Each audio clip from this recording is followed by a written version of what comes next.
13번 관할. 예, 관할은 뭐 2차에도 나오긴 하는데 거의 뭐 객관식 문제 같죠. 옳지 않은 거 1번.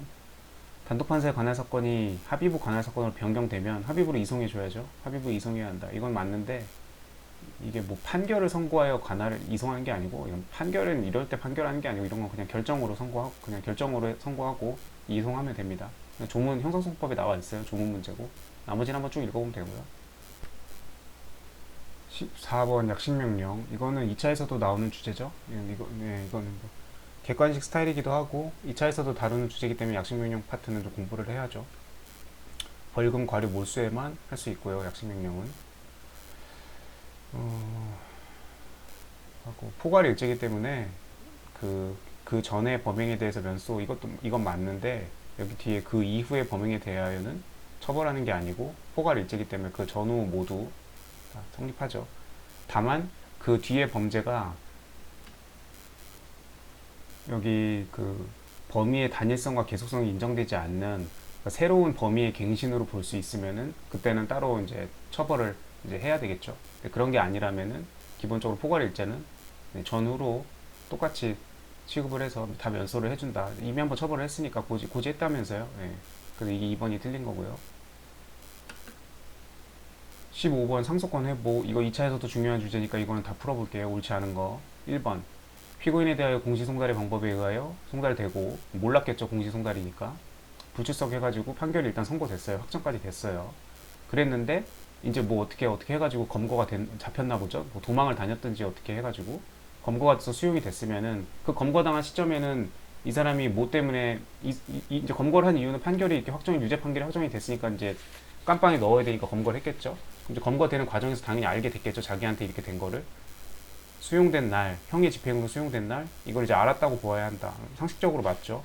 이건 판례인데, 상속권 회복 청구할 거면 이제 그때부터 빨리 하라 이거죠. 기한이 있으니까. 2번 상속권 회복의 청구를 하는 때에는 그 청구와 동시에 상소를 제기해야 하므로, 예, 동시에 하라고 조문에 나와 있죠. 상속권 회복이 형사소송법 345조, 그 46조 그 밑에 쭈루룩 있는데 여기 조문에 있어요. 동시에 하라고. 조문에 그렇게 돼 있는데 동시에 안 하면 당연히 부적법 하겠죠.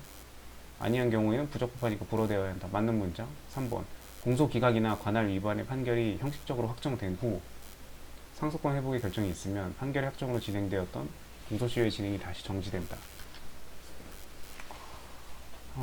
이거 처음에 풀었을 때 이게 뭔 말인가 했는데, 일단 그래서 4번을 일단 먼저 풀었거든요. 징역형의 실형이 선고되었으나 피고인이 집행유예를 선고받은 것으로 잘못 전해 듣고 청각장애인인가? 그럴 수도 있고, 아니면은 그냥 일반인인데 뭐 주의를 기울이지 않았다든지 딴청을 했다든지, 뭐 법정에서 지금 선고되고 있는 마당인데, 형이 선고되고 있는 마당인데 잘못 전해 들었다? 판결 주문을 제대로 알아들 수가 없어서 항소 제기 기간 내에 항소하지 못한 것이라면 상속권 회복 사유인 대리인 책임질 수 없는 사유로 항소하지 못한 경우에 해당한다. 이거 그 판례가 있어요. 이거 그냥 이것도 되게 옛날 판례일 거예요 아마. 판례가 있긴 한데 그래서 끌어오기는 끌어왔는데 이게 해당된다고 볼 수 없다고 봤어요. 네. 제대로 알아들을 수가 없어서. 이때가 무슨 어떤 상황이었는지, 이 사람이 어떤 배려를 해줘야 되는 뭐 청각 장애인이라든가 그러한 상황이 아니었겠죠. 그러니까 아마 네가 제대로 못 알아들은 거, 그거는 이런 책임질 수 없는 사유로 불가피한 사정이라고 봐주지 않은 거죠. 예. 봐주지 않았으니까 이제 상속권 회복을 못 하겠죠. 이 사람은. 그러니까 제대로 들었어야죠. 선고할 때 주의를 기울이고. 아무튼 그래서 이게 4번이 틀린 거고 3번이 결론적으로 맞는데, 이런 질문은 좀 뭔가 익숙치가 않아요. 그동안 공부하면서 좀 익숙치가 않은데, 상속권 회복의 결정이 있으면은 일단은 공소시효 진행을 정지를 해야 되겠죠. 정지를 하고 이제 다퉈야 될 거 아니에요. 다퉈야 되니까 본인이 지금 이거를 인지를 하고 이제 자기한테 유죄 판결이 떨어졌으니까 상속권 회복을 하는 거 아니에요. 자기 뭔가 억울한 게 있으니까. 그러니까 죄에 대해서 인지를 하고 이렇게 있는 상황이니까 공소시효를 일단 정지시켜야 될 필요성이 있죠. 그냥 그런 이제 그냥 상식과 그동안 공부한 형사소송 공부한 내용으로 그냥 유추를 해보건데, 그냥 그 정도로 이해하고 넘어가면 될 것 같습니다. 뭐 엄청 중요한 내용이라고 보기는 좀 그렇고요. 문제 16번 상고 절차 옳지 않은 거. 상고 절차니까 당연히 2차에서 중요한 주제고 한번 풀어볼게요. 검찰청 소속 검사가 그 이름으로 제출해도 유효한 것으로 취급되고,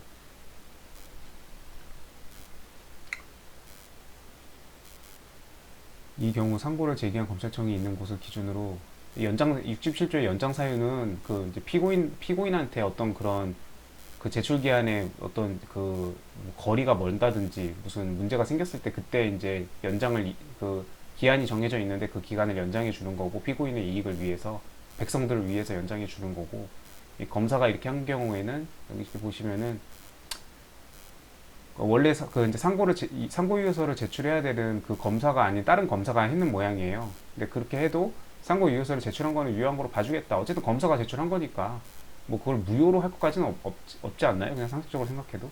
그러니까 유효로 봐주는데 대신 그 형사소송법 67조의 연장 사유에 따라서 연장해 주진 않겠다. 그거는 피고인들을 위한 규정이고 국민들을 위한 규정이기 때문에. 네, 그런 취지에서 이게 1번은 그래서 틀린 거고, 이 판례는 알아둬야겠죠 이거는. 나머지는 뭐 명백할 때는 당연히 상고 이유서에 기재된 사항이 안 맞으면 상고 기각해야죠. 상고 필요한 경우에는 특정한 사항에 관해 변론을 열어 참고인의 진술을 들을 수 있다. 뭐 당연한 뭐 상고법원이면 지금 대법원인데, 지금 뭐 대법원이 아니어도 참고인의 진술이 필요하면 저기 불러가지고 들어야죠. 당연한 거고. 상고심은 사후심으로써, 그쵸, 원심까지의 소송 자료만을 기초로 판단해야 되고, 원심 판결이 이미 지난 후에 어떤 증거나 이런 것들은 그런 걸로 하면은 상고심이 1심으로 재판하는 거잖아요. 상고심은 지금까지 해왔던 재판이 제대로 돼 있는지 안 돼 있는지 그거를 판단하는 거지, 그 원심 판결 이후에 새로 나타난 사정들을 가지고 그렇게 해버리면은 1심, 2심이 의미가 없죠. 그러면 상고심이 그냥 1심으로 판단해 버리는 거니까 사용할 수 없습니다. 그 원심까지, 그 당시까지, 재판 당시까지.